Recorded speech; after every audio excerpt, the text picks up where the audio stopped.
Let me tell you something. If you're committed enough, you can make any story work. I once convinced a woman that I was Kevin Costner, and it worked because I believed it. Hey, Hey. you are not Kevin Costner. I was last night. When it comes to prequels, I think most would agree that Better Call Saul set the standard for long-form televised storytelling, not only serving as a proper prequel by giving us a backstory to how James Morgan McGill became Saul Goodman, but also, spoiler alert, a continuation of Breaking Bad revisiting Albuquerque and characters like Francesca, Marie, and even a mention of Skyler. And at the same time, bookending the series, officially connecting the two shows in such a way that one literally leads into the next. And I don't know about you guys, but rewatching Breaking Bad after Better Call Saul definitely changed my viewing experience for the better. Walter Hartwell White, chemistry teacher over at J.P. Wynn.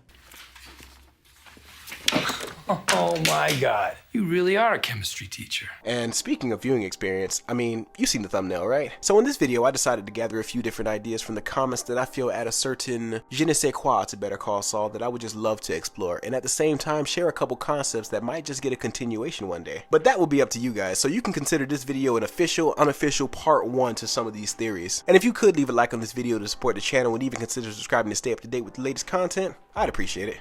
Now, let's talk.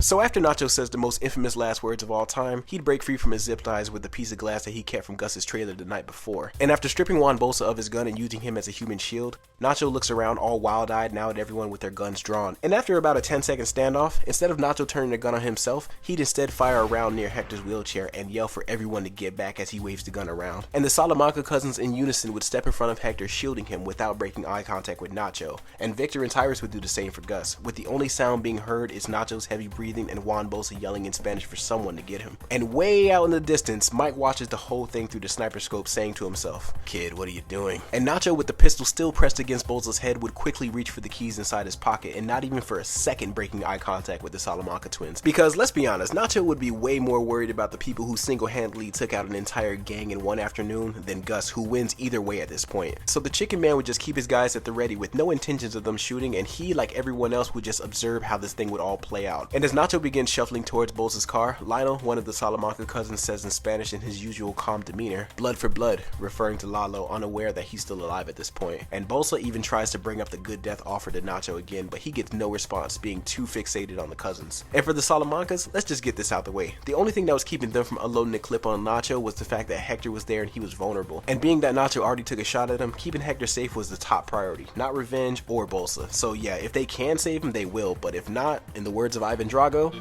dies. He dies. as Mike continues to watch as Nacho nearly makes it to Bolsa's car, Mike decides that he will be the one to put Nacho down because, after all, that's kind of what he's here for. And with Nacho now at the door of Bolsa's car, he remains perfectly behind Bolsa, unable to give Mike or the twins a clear shot. And Nacho knows that he can't stall forever, but at the same time, he's already comfortable with dying at this point. So if today is his day, then so be it. But he's just not going to roll over like some dog waiting to get put down. And maybe, just maybe, if he could somehow make it to his guy, the vet, Dr. Caldera, maybe he can really disappear and put this all behind him. Because he knows that Mike will take care of his dad and he already said what he needed to say for Gus, so at this point, Nacho's debt is paid. And as Nacho stands with the car behind him and Bolsa in front of him, Mike is finally able to get a clear shot, and he takes a few deep breaths before counting down to 5. And while that's happening, Bolsa finally breaks and yells for everyone to put their guns down in English and Spanish, and Hector just goes off ringing his bell non-stop. 4. Gus's men lower their weapons, but the twins don't even move, and Bolsa says it again, but this time as a direct order to the Salamancas. 3, Mike says as he takes another deep breath. The twins slowly lower their guns with Hector still freaking out hitting that bell, and Bolsa says to Nacho, "You got balls, Varga, I'll give you that." 2, Mike says as he exhales, getting ready to take the shot, and Bolsa continues to say, "Maybe you'll live to see another day, Varga, but soon, very soon, you will die a very, very bad death." And at this moment, I'd like to imagine what's going to happen next will take place in slow motion over the span of maybe 10 seconds. So Mike pulls the trigger aiming for Nacho's head, but in the last moments, Nacho moves ever so slightly and the bullet shatters the driver's side window, catching everyone off guard, starting with Nacho, causing him to accidentally pull the trigger, shooting Bolsa in the back of the head, killing him instantly, but still holding him against his body as a human shield. And the twins would rush to get Hector to safety, finally taking their attention off Nacho, and he uses that distraction to drop Bolsa's body, get to the car and slam on the reverse pedal. And at that time, Mike gets 2 more shots off, but nothing hitting the car. If anything, it just provided Nacho with additional cover, as the twins are not even fazed by Bolsa's death or Nacho's escape, only looking to see where the shots are coming from. But Mike is way out of sight, and he just lays low and watches as Nacho rides off, and Mike says to himself out loud,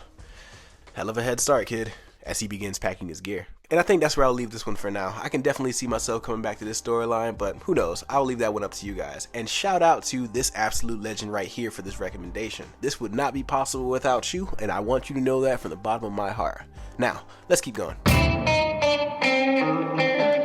Staying with the Salamancas, let's talk about the bell ringer himself, Don Hector, who before his stroke was one of the biggest obstacles for Gus, from him terrorizing the employees at the Los Pollos Hermanos restaurant, to him having his men try to take more than the agreed amount of drugs, which really didn't work out for the guy with the ponytail. And with the help of Nacho, Gus was able to put his adversary in a wheelchair for the rest of his life due to a stroke, metaphorically neutralizing the threat of Hector Salamanca. But what if he was able to fully recover from his stroke? What would that even look like? Well, for one, Hector would be taken seriously again instead of being the joke of the cartel. And I'd like to imagine after his last encounter with Gus at Don Eladio's home, Hector would be so frustrated that night that he'd put his pride to the side and he'd hire the best physical therapist in Mexico. And maybe for the next few years, or until we see him in Breaking Bad, he'd just be in the background making a full recovery. And now we fast forward to when Tuco ends up kidnapping Walter and Jesse and bringing them to that little house in the desert. What I think would happen is when Hector meets Jesse and Walter, immediately, like the very first words Jesse says would make Hector distrust him and see him as a liability, saying something cryptic in Spanish to Tuco. Call it intuition or maybe just a Salamanca way of thinking, but Jesse should be very worried right now. And Walter, who's better composed but just as terrified, would get sized up by Hector for a second or two, and the tension will be broken by Hector taking a liking to him the same way Tuco did. Maybe it's the mustache or that unimaginable luck of his, not to mention that Tuco would hype Walter up as his genius meth cook, unknowingly making Hector think of Gus. But instead of him getting angry like he normally would, he's actually happy, because now he can really have one up on the chicken man with his own genius that doubles as a supplier.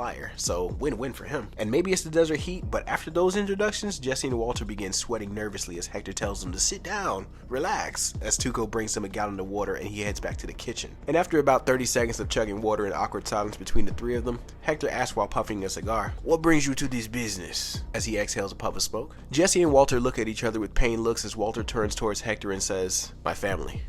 I have cancer and not a lot of time to make what I need so they can be alright," he says to Hector. And Hector takes another puff of his cigar and says in a relaxed tone, "Cancer? No issue. We have best doctor in all of Mexico. You can cook for us, make a lot of money for your family, and guess what? No cancer. Sound good?" He said...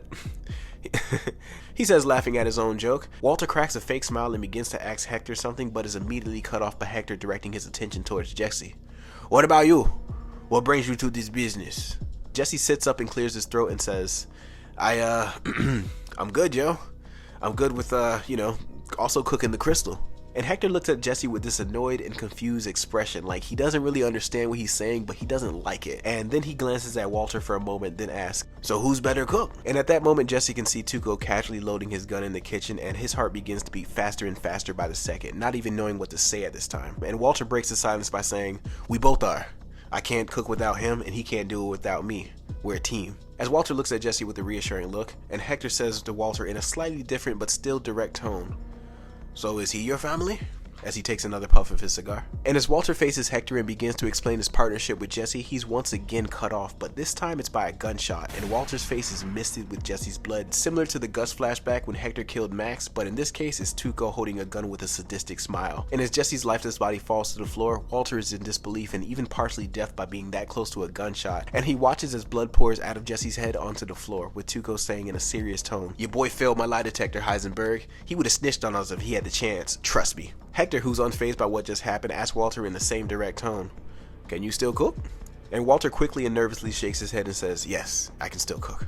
Good. You should eat. We leave in an hour," Hector says, getting up and headed to his room. I'm sorry, where are we going?" "Mexico, Heisenberg," Tuco says, handing Walter a plate with a burrito on it with just the tiniest specks of Jesse's blood on the plate as well. Then grabbing the bag of ricin from the table and thinking that it's meth, he would waste no time snorting that bag. And Tuco, now in his go mode, he with zero effort would drag Jesse's body out the door, and while taking the corpse to the grave dugout back, Tuco gets a visit from Hank due to the low jack on Jesse's car. And when the two lock eyes, well, I think that's a good place to leave this one. Talk about a cliffhanger, right? You need to leave.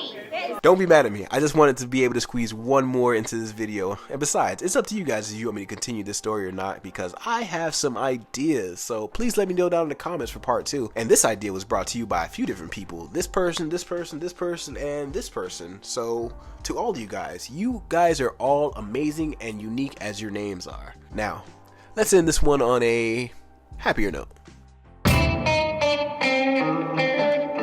There's never been a death more undeserving in Better Call Saul than Howard Hamlin, a man who just wanted to know why the people that he once considered friends and colleagues chose to publicly destroy his reputation just for fun. And maybe he was a little smug and arrogant, but he was the only person in the series, in my opinion, that was true good. Like, the best a person can be given the universe that you're in, he was it. Like, he is what success looked like in the Better Call Saul Breaking Bad universe. And although he was going through his own separate battles at home, it never impacted his professional life. In fact, we don't even know about his personal life until the final season, and for a man going through divorce, debt, and depression, his composure is just on a different level. But sadly, he was in the wrong place at the wrong time, a mistake that he paid for with his life. But what if things were different? What if instead of showing up at Kim and Jimmy's apartment, Howard would instead go home and open up to his wife Cheryl about everything that happened to him, everything that's bothering him, from Chuck, Jimmy, and now this drug addict accusations that's going on with him at HHM, and it would show us a more sympathetic version of Howard. And Cheryl, seeing Howard's pain, would comfort her husband, holding and reassuring him that everything's gonna be okay, ending the night with the two embracing each other and beginning the process of healing their marriage. Back with Kim and Jimmy, Lala would just show up to their apartment, and without Howard being there, Lala would just intimidate them with a gun and just casually go over the plan for killing Gus. And things would play out similar to the original, but this time only Lalo dies that night. And Kim and Jimmy, I feel, would recover from this the same way they did during Lalo's first visit, and maybe even be a stronger couple after what they've been through, because in this version, there's not going to be the dead body of Howard Hamlin that they're responsible for in their living room. So there's that. And I believe going forward that Howard may just choose to downsize or even sell HHM altogether due to the damage of his reputation. And instead of trying to salvage what's left, he'd just call it an early retirement. And after a couple of months, Howard and Cheryl would choose to remarry and leave town to the retirement